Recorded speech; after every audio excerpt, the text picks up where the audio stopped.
Hey Trish, how you doing? I'm good, honey. I haven't seen you in person in so long, but seeing you on FaceTime, or what are we on? I don't know whatever. Seeing us here makes me so happy. I know it does me too. What's the weather in California? Sunny? Yeah, sunny, sunny Surprise, and surprise. yeah, I feel like what Anchor Man, sunny and 75. Like it is. It's gorgeous here. I mean, it's beautiful. What's going on in Chattanooga? It's hot and it's going to be raining for the next few days. So, Oh, yeah, I know. It'll give me a good excuse just to pile up with the dogs, though. And isn't that the best? And then you it can, is. binge watch a show or the one I was just telling you to watch before we came on, y'all.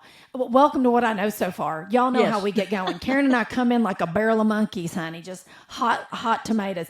And so we love y'all for listening. Thank you so much. We're so grateful. Please rate, subscribe, review. I can't even say it all at one time.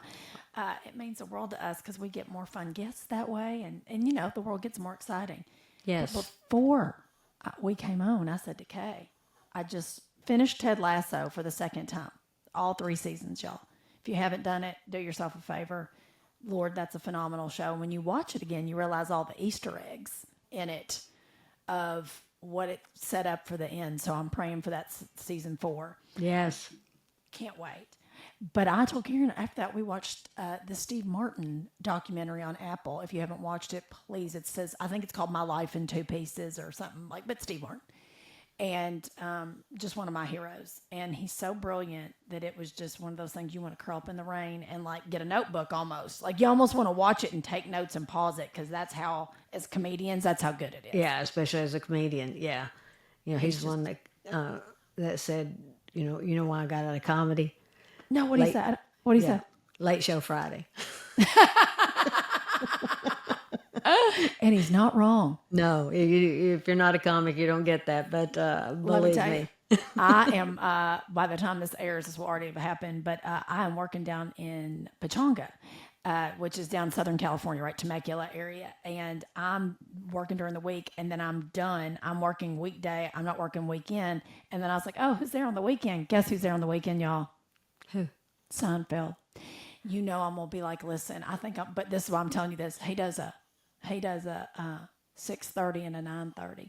I want to get to be so big that I can do a 4:30 and a 6:30. Well, I'm not I big, but that's what I do. But that's what I want to aspire to because I want everybody to either come in your jammies and be able to just go home in them. Like I want people to be able to still have their night. Yeah. You know, And Jerry did not listen to Jamie Lee Curtis when she said, "Please, can we have a matinee?" Jamie Lee she's cutting edge. Jamie Lee Curtis is cutting edge, and I will be sending her an invitation to every show Yeah. I have She till she speaks to our shows up. demographic. She'll be thrilled.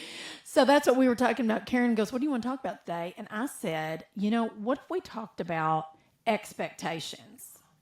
And I said, "How does that feel to you?" And Kay said, "Let's do it." Let's do it.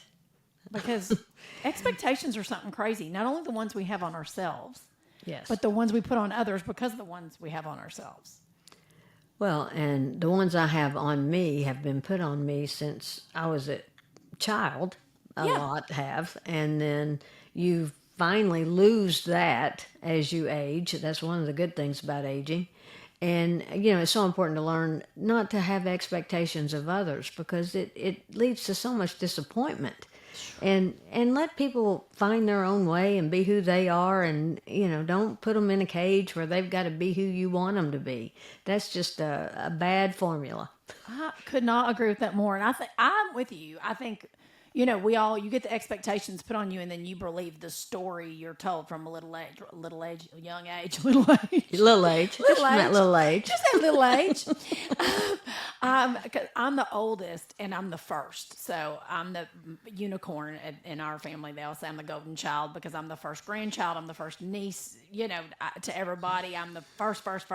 I'm the oldest, beep, bop, and boop. So I had this like level of expectation put on me to be golden, perfect all the time that I was like, I must be that woman. So I think it's really interesting for us to just start looking at ourselves and going, man, why? where's this weird, there's no weird ticking clock. Like working in makeover television for so long, we had a fake ticking clock. You know, that's the thing I used to laugh about on makeover TV is we'd be like, they're coming home. It's TV. We can control when they come home. I used to be so aggravated by that because it was this weird expectation. I understand it's the format of television, but Yes. I used to be like, we can stall them. Like when there's a camera crew in their house. And people would look at me like I was nuts because I'd get so upset about that ticking clock. But I feel like we do that to ourselves in life. Constantly.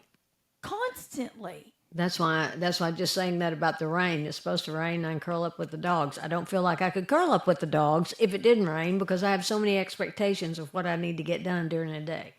Okay, preach on. Is that not the truth? Oh, I got a cold chill when you said that. Isn't that true? Because you're like, well, it's sunny out. I can't waste the day. I'm air quoting it, y'all, if you're not watching. I waste the day because you've got this perfectly great day. But when it rains, I've got permission. The expectations have changed. Yes. I had never thought about that till right this very second.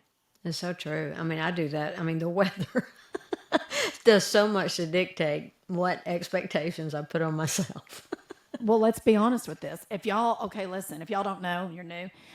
During the pandemic, I moved to Atlanta, and I lived in Atlanta from 2020 to 2022. And it was not for me. I had lived in Southern California so long that I didn't realize I had seasonal affect disorder.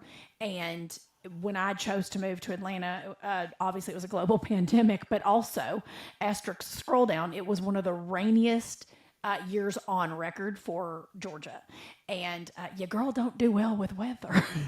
No. So I got depressed and was in a ditch and thought, and I'd put all these expectations on myself to like get out and go. And then I was like, this is not my person. This is not my, but I put all these expectations on this new chapter in Atlanta when really I had to give myself permission, change the expectations.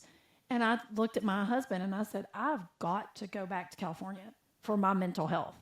And thank tiny baby Jesus, I have a man who's from Georgia, from Atlanta, and said, okay, let's go. And I've been thriving ever since, by the way. But it was a big expectation for me. I had so many expectations on what this life was going to be in Atlanta. And when it suddenly was not the things, and I had the perfect house, and I'd worked my butt off to create this space, it was not the thing. And I'd put all these expectations onto that life and went, I have to call it. And I had a lot of embarrassment to call that, by the way, because I thought, well, what else didn't I get right? You know, you start to really, I don't know if anybody else has been in that position where you've created such a situation in your head of like, this is going to be amazing. And it can create embarrassment, or you feel like you've made a bad decision that you don't feel good about, and what other decisions that start creating it's a doubt. snowball. Yeah. And so, but that's where you have to let go of it and say, hey, it's time to take a right here. It's not working. It's just like people who hang on to a business that's no longer working. Hey, there's no shame in the game to go do something else. I mean, it's just, it'll just prolong whatever's dragging you down. In the words of Karen's favorite show, Ross Geller, pivot. Pivot. Pivot. It was my pivot to California, and I was grateful to come back, and I realized a lot of things about myself personality-wise. Now, listen, I love the South. I'm not poo-pooing on Georgia. I'm certainly a proud Southerner, but I do realize that the weather for me is huge. I can't do it. Me too. I mean, if somebody tomorrow said, I'm going to give you everything in the whole free world to move to London, right? Here you can have the most gorgeous house. We'll get you a driver. I'd be like, nah, bro, because that weather would send me over the edge. I don't think there's enough tanning beds in all of the whole of the UK that could bring me enough. You have to know what you need to make you feel, Vibrant. Okay, thank you. Well, and I'm so dreading the clocks being turned back. But because when it starts getting dark at 6 o'clock, I just want to cry. Karen, me too. What? Is there somebody we can petition? I know they've tried that, but I feel like there's something, you're not wrong.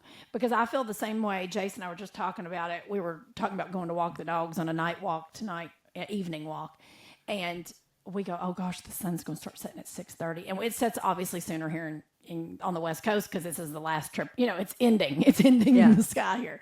So I said, oh my gosh, 6:30. Like we both got nervous because we realized, dear Lord. And in California, I grew up in the South, so even it basically gets dark at what, 6 on the East Coast, right? Issue. Yes. In just y'all know, in California, it gets dark at like 4:55. So you have to understand what. Yeah. And I'm gonna take this one step further. I grew up in the heart of the Appalachians. Okay, deep Appalachian. You don't know where that is? Google it. The Smoky Mountains. I grew up in the Cumberland Gap. Google it again. It used to not really get bright and sunny until like 9-10 a.m. because of the mountains on top, because the sun had to truly come up over the mountains.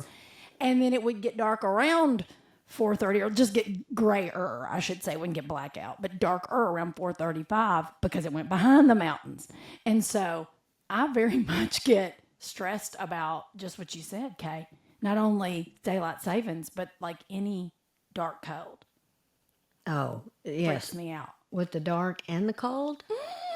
Now, just please tell me if I've already talked about this, because you know me, I can't remember anything about about the show I did in Barrow, Alaska. Did I tell you that? No. Oh my gosh. Wait, I'm leaning in for this. Okay. Set the story. Here we go. Okay, one of my earliest gigs, and it was at a time when I didn't even think about logistics or do any research of where it was. It's just like, we want you to come, and I'm like, they're paying me to be a comedian. I'm there. So that's all I need to know.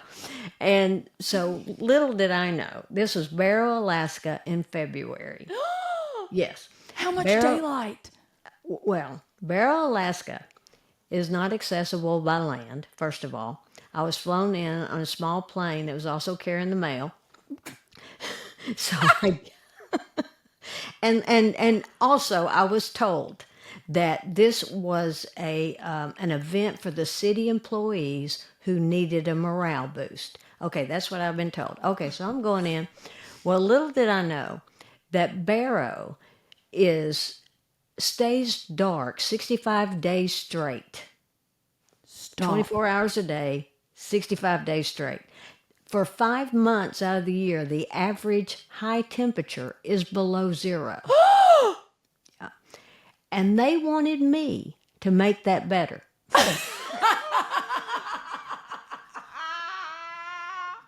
So I get picked up by a lady that takes me to the hotel, which is I love these air quotes. If y'all aren't watching and you're listening, right. Kay's air quoting the hotel. Yeah, it was a room above the fire hall.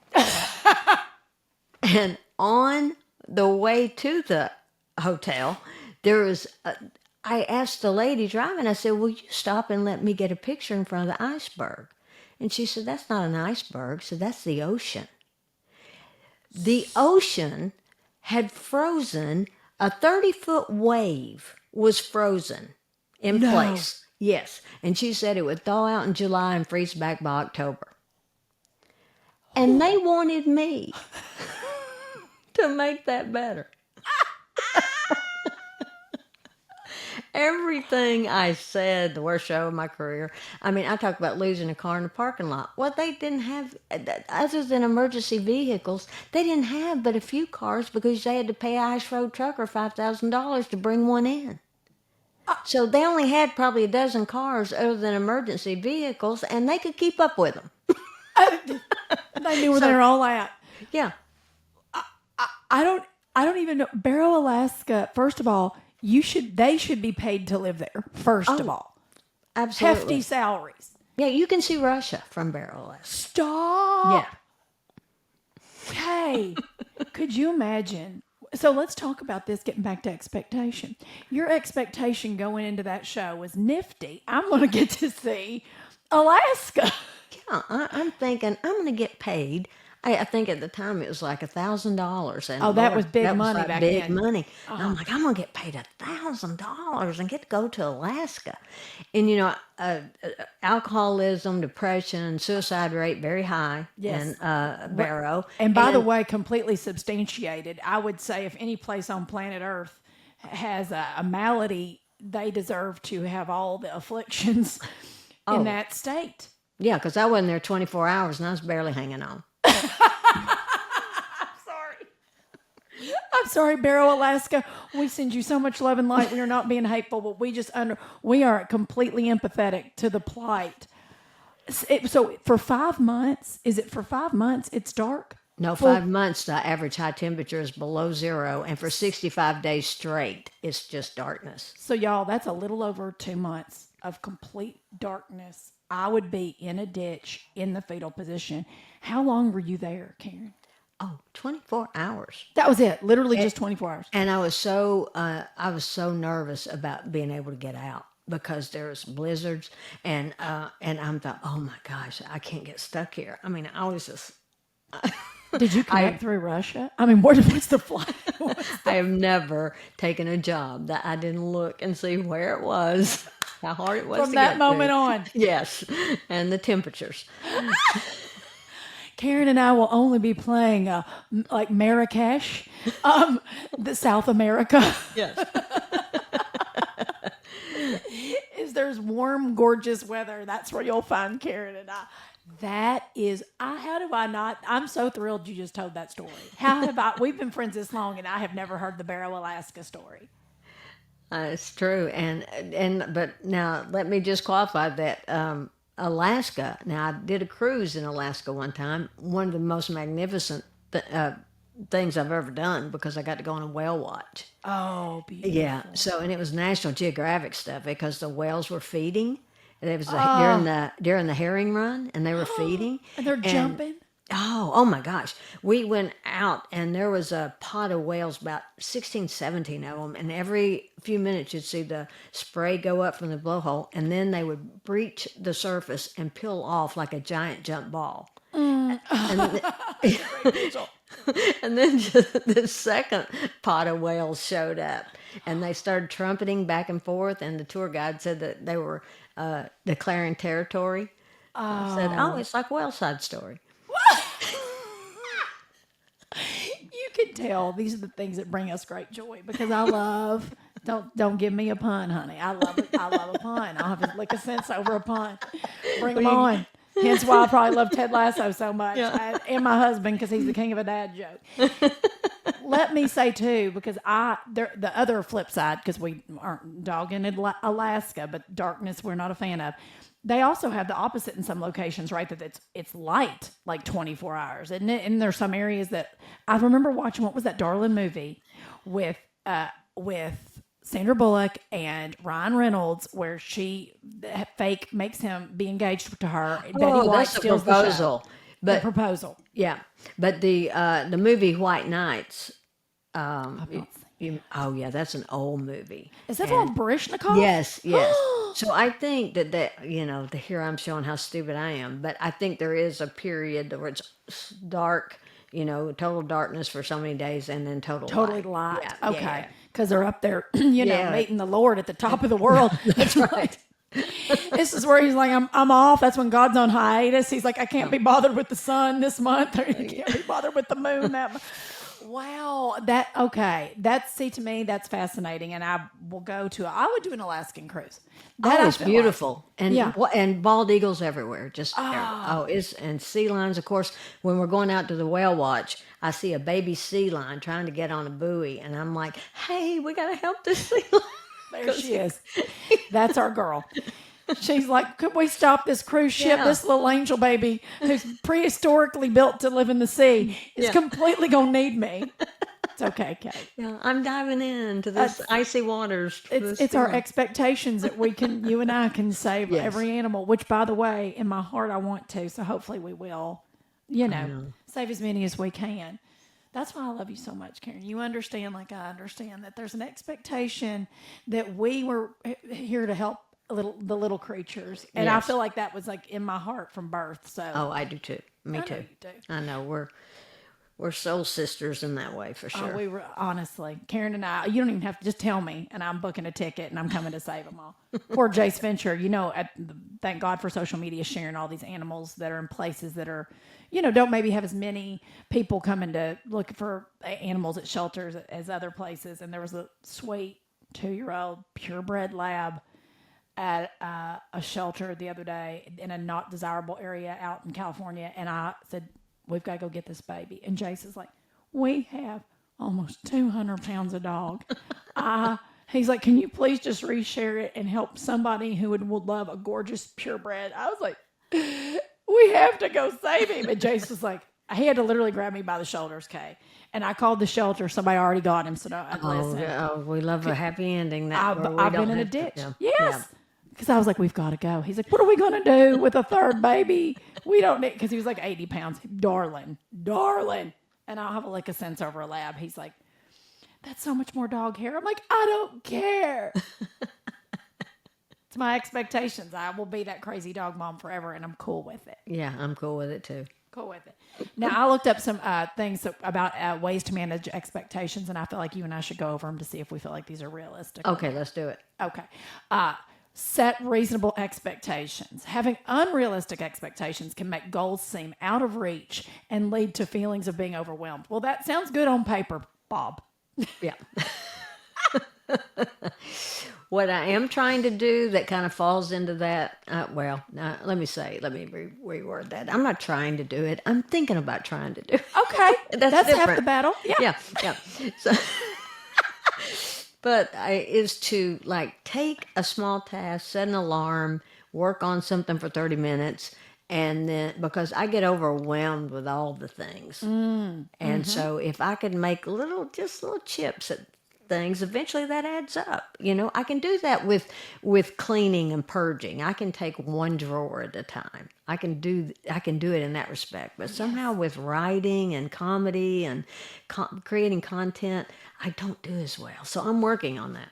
I love you for that because I suffer from the same affliction, and I'll scroll when had to set time limits on everything for scrolling. And I don't know if you're aware of this, but that timer method on off is called the Pomodoro method. Do you know? Oh no, about I that? didn't. I did not know that. There's a lot of, and listen, suddenly I just became an expert. I'm not. There's a bunch of apps, free apps on your phone that you can go download a Pomodoro timer. So it's to set a clock and for whatever time works for you, right? I do 20 minutes on, 5 minutes off. Because if not, I'm like a squirrel. I have ADHD like nobody's beeswax. So I'll do a 20-minute on, 5-minute off to give my brain a second. Because if not, I will go do 14. I'll start looking for houses. We don't even need a house. We love our house. I do the same. Do you? Okay, I get so distracted, and it's terrible. I don't know. There's a great quote that says the magic, something like the magic lies in the work you are avoiding.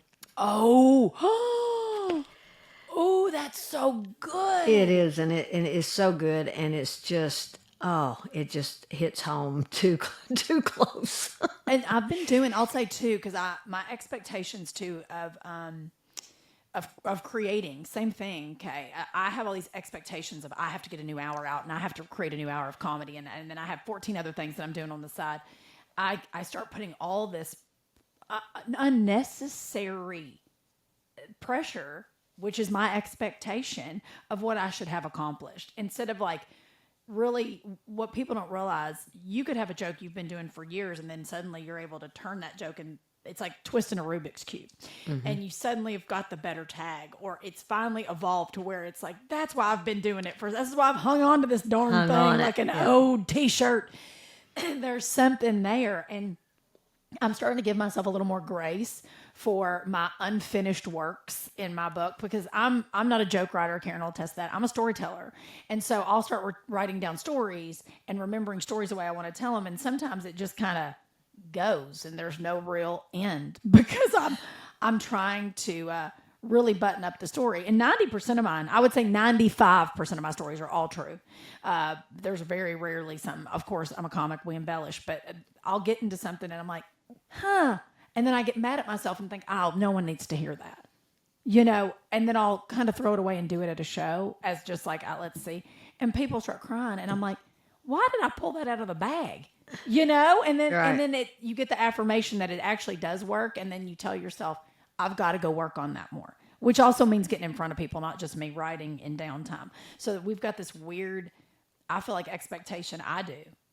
On both sides of stage time equals writing time equals execution. And if I don't do it at a certain level, I get so angry with myself. And I'm like, Well, I do too. And too much expectation keeps you in a state of feeling like a failure. oh, preach on that. Okay. Oh, if that's not the truth, let that hang for a hot second. Too much say that one more time because I jacked it up. Too much expectation. Keeps you in a state of feeling like a failure.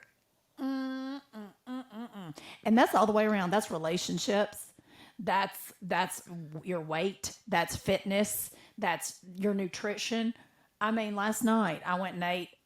It was free of all wheat-free, dairy-free, soy-free, gluten-free. Tasted delicious, but I had a sweet treat after I should not be eating sweet treats, and I mentally went down this ditch of, well, you might as well now just eat a sleeve of Oreos. Like I went straight into the crapper because I didn't meet my expectation instead of just letting it ride. That's right. I know, it's so true. We all do it, and it's really just reframing how you look at things. Yes, and be less hateful to yourself too, I think sometimes, and to others. I think that's a big part. My big thing is communicating. I don't communicate well. I'm a good communicator. I don't communicate to my husband well when I have set an expectation on a situation. It's usually a situation involving him. Poor Jace. I'm the queen of here's the plan. I love a plan. I'll have a logistic. I'm a Capricorn. Here's the 43 things. I've worked it out. And then he's like, well, can't we just go and see and let it, ride? I'm married to an Aries. That's why Karen and I get along so well.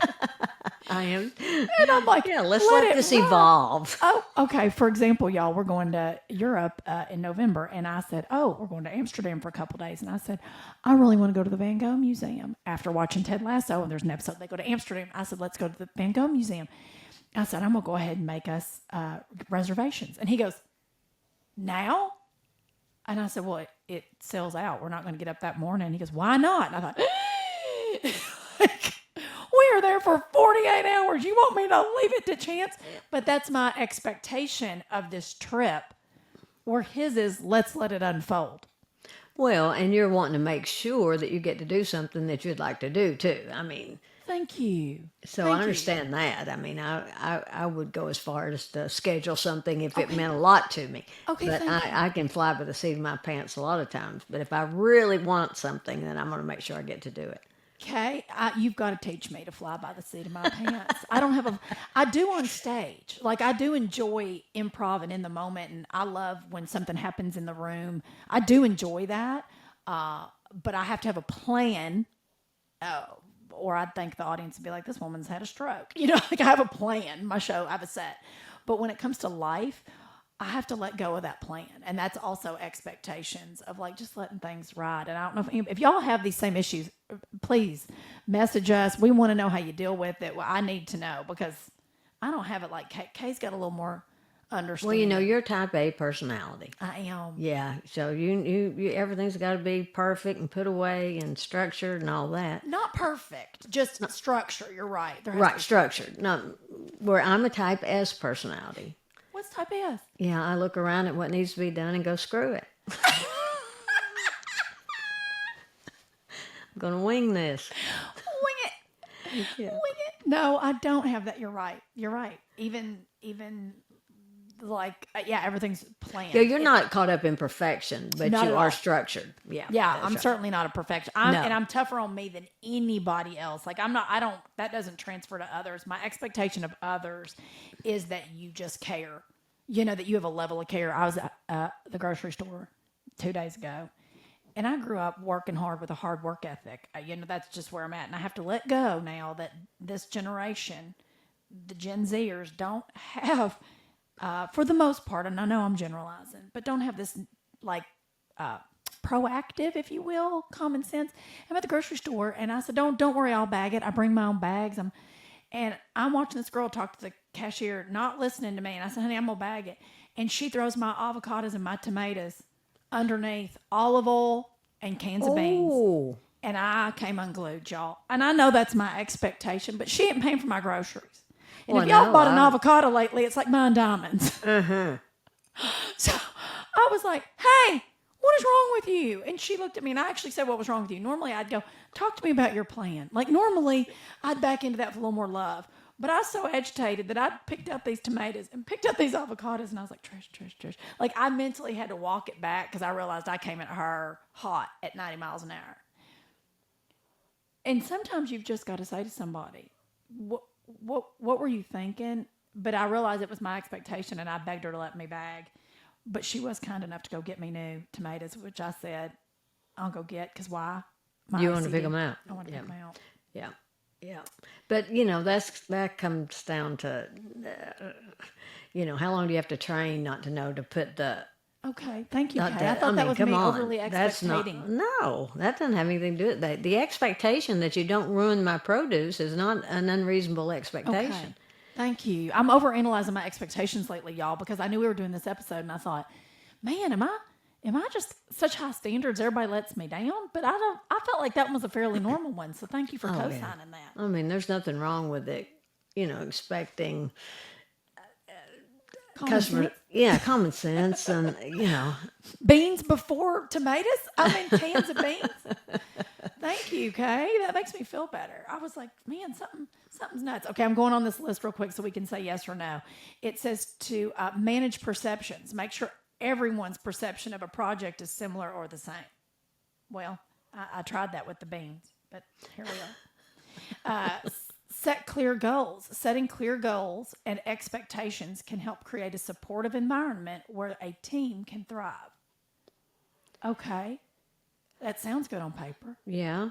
Well, I mean, I think people need to be on the same page. I mean, basically, and know where we're all trying to get to. That's true. That is so true. You don't want someone working completely off. It's like with our teams with social media or whatever. We all got to be on the same page and have the same expectations and same goal. Yeah, that's right.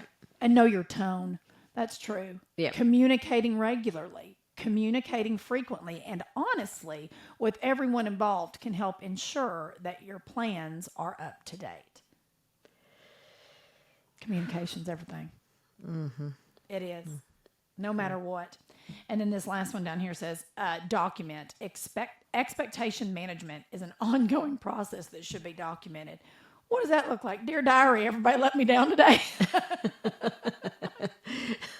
Well, and I do know of a situation a friend has where she's upset about some things an employee's doing, but she really hasn't talked to her about expectations. And you can't assume that someone else knows what you want if you don't lay it out. I mean, to be fair, you can't expect someone else to share your brain. That's exactly that. You're 100% right. And I've gotten much, much better at that with communicating those things. And I also think it's too, like, if you express it, this is what I've learned to do too.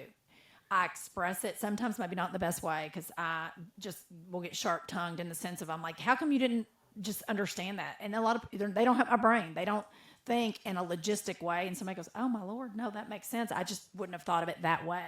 It's learning to say something clearly and then let it go. You have to say it and let it go, because if you hold on to it, it's that old, you're drinking poison and thinking everybody else is going to die, but it's you. So I do say the thing now, whatever it is, verbalize it, and then just let it go. There is one other problem with people getting off not on the same page with things, and I think that we have lost the skill of listening. Whew. I mean, I don't know if it's because you're distracted by phones and all the things, but, people have asked listen.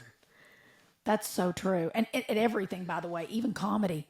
You'll have people that are like listening to a clip online, and they'll get hateful over something because they didn't fully listen to the joke. And you're like, if you'd have fully listened, that'd have been a funny joke to you. Or at the very least, you'd have understood the premise. Right, it's everything.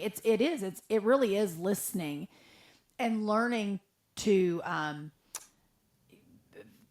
just focus on what's right in front of you. I think you're right. We've so many distractions now, and we're not meant to multitask. Contrary to popular belief, humans were not created to multitask. So we can only handle so much in the computer.